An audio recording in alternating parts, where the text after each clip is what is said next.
Good morning everyone, good morning. Nandito na naman tayo sa ating next episode ng ating mga vlog, mga ka-farming. But before that mga ka-farming, sa hindi pa kayo nakapagpatuloy sa panonood, please don't forget to subscribe our channel para updated kayo sa next episode ng aming mga vlog.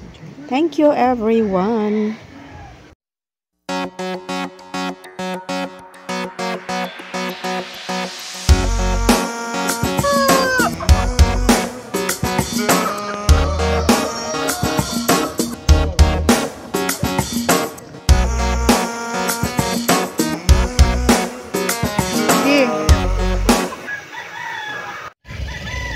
At ayan, once again, good morning mga ka-farming, good morning sa lahat ng aking mga subscriber at good morning din sa lahat ng nag-likes ng aking vlog.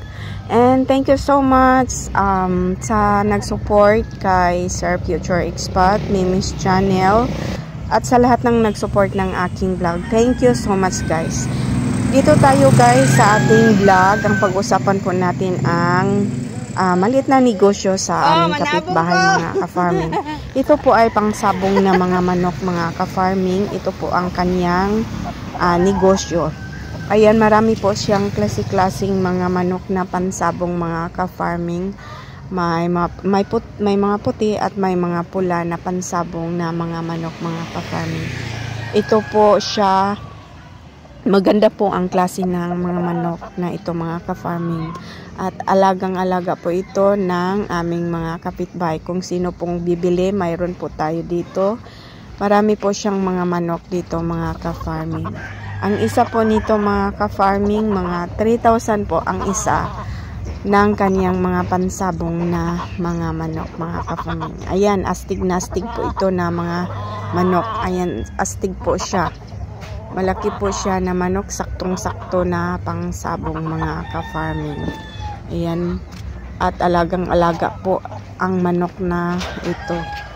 Ayan, may pula po tayong mga manok mga ka-farming. Ayan, maganda po yan na pansabong mga ka-farming. Pula po yan na mga manok. Ayan, astig na astig din ang forma nito mga ka-farming. At matapang po itong mga manok na ito.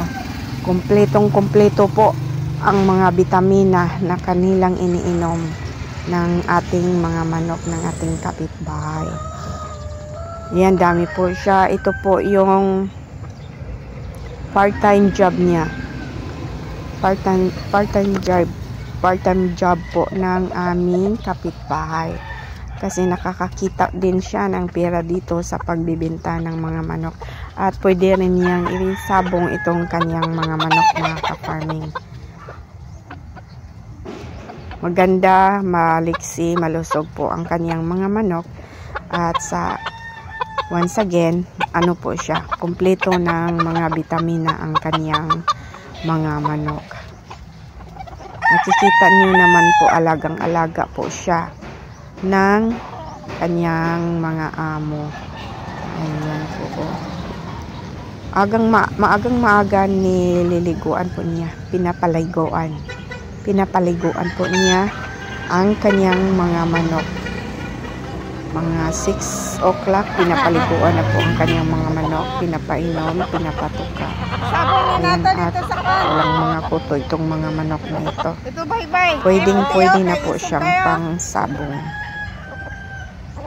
Ayan, kung sinong bumili, punta lang kayo sa aming lugar sa Zone 1, Taytay, El Salvador City, mga ka-farming.